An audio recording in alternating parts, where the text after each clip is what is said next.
အိမ်သုံးစားကဒီလောက်တောင်သုံးဝင်လိမ့်မယ်လို့မထင်ထားဘူးအထူးသဖြင့်နောက်ဆုံးတစ်ခုပဲနံပါတ်1ဝါတူတွေကိုစားနဲ့ရှာလကားကြီးထည့်ပြီးပြုတ်လိုက်တဲ့အခါတူမာကတ်ရှိနေတဲ့ပုံမာတွေကိုသိစေပါတယ်နံပါတ်2အသေးဝက်လာတဲ့ဂျင်မောင်မီကိုစလုံးနဲ့ထည့်ပါတစိမ့်ဖြုတ်လိုက်စားတင်တင်ထဲနောက်ပြီးတော့ပတ်ဆက်မကုံတဲ့ရှာလကားကြီးထည့်ပါရင်နွေးထည့်ပြီးနိုင်ဝက်လောက်စိန်ထားလိုက်ပါပြီးတဲ့အခါလက်နဲ့အကျိန်နဲ့ငယ်ဖိညစ်ပေးပါတွေ့လားဆေးရောင်လေးထွက်လာပါရောနံပါတ်3မတိသေးတဲ့သူရှိသေးလားကက်ကြီးတွေကိုစားထဲမဖို့ဆိုတာအတင်တင်ထဲရှာလကားကြီးထည့်ပြီးတက်ပြူတာကိုစောင့်ကြည့်နေလိုက်ပါဒီလိုစိန်ထားတဲ့ကက်ကြီးကထပ်တာမှအစ်စ်အတိုင်းပဲနံပါတ်4အင်ကြီးအဖြူတွေဝတ်တာကြလို့ဝါကုန်တဲ့အခါဘယ်လိုလုပ်ရမလဲဘီစင်ထဲကိုထဲသွားတိုက်စီးထဲအဝတ်လျှော်ရေးအတင်တင်ထဲပါစားထဲရင်နွေးထည့်ပြီး10မိနစ်စိန်ထားလိုက်ပါ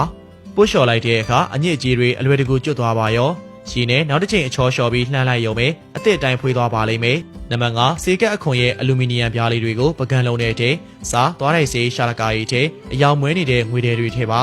နောက်ဆုံးမှာတော့ရင်နွေးပပွက်စုတွေထည့်ပြီးတော့စိတ်ထားပါမယ်ပြီးတဲ့အခါဇုံနဲ့မှွေပေးလိုက်ရင်တော့အညစ်အကြေးတွေထွက်လာပြီးငွေတွေလေးကလည်းအစ်စ်တိုင်းဖြစ်သွားပါလိမ့်မယ်နံပါတ်6အိုးကသုံးတာကြားတဲ့အခါအိုးဖင်ကမဲပြီးညစ်ပတ်နေရောစီးရလည်းမလွယ်ကူဘူးစားနဲ့မဖိုးဆိုတာဖြူပကံစည်းဆက်ပြစီအတင်းတင်းထဲတေချာပုတ်ပြီးအပေါ်ကနေတီရှူနဲ့အုပ်ပါရှာလကာရေးလောင်ပြီး10မိနစ်လောက်ထားလိုက်ပါဖြည်းဖြည်းလေးပုတ်ဆွဲလိုက်တာနဲ့လုံးဝတန့်ရှင်းသွားရောနံပါတ်9ဒါကလွန်ခဲ့တဲ့နှစ်ပေါင်းရာချီလောက်ကလေးကလက်စစ်ကန်လာတဲ့ရှေးဟောင်းကုသနည်းပညာပါစားတွေကိုနောက်ထပ်အခြားအရာ၃မျိုးရောလိုက်တာနဲ့အဖိုးတန်ဖြစ်သွားရောစီချွန်ငရုတ်ကောင်စီနဲ့ဂျင်းပြားထည့်ပြီးခြောက်သွားတဲ့အထိလော်မယ်ပြီးရင်တော့လက်ဖက်6ရွက်ထည့်ပြီးမီအေးအေးနဲ့နောက်ထပ်3မိနစ်လောက်ဆက်လော်လိုက်ပါပူနေတဲ့အတိုင်းပိတ်စတဲ့ထည့်ပြီးဂုတ်ပိုးကိုကြက်ထုတ်ထိုးပေးလိုက်ပါအညောင်းညာတွေပြည်စေပါတယ်အင်္ဂါဖိုးဖွားတွေကိုသွားမေးကြည့်တာဒီထက်ပိုများတဲ့နီလန်ကောင်းလေးတွေတည်ရအောင်လို့ follow လုပ်သွားကြပါနော်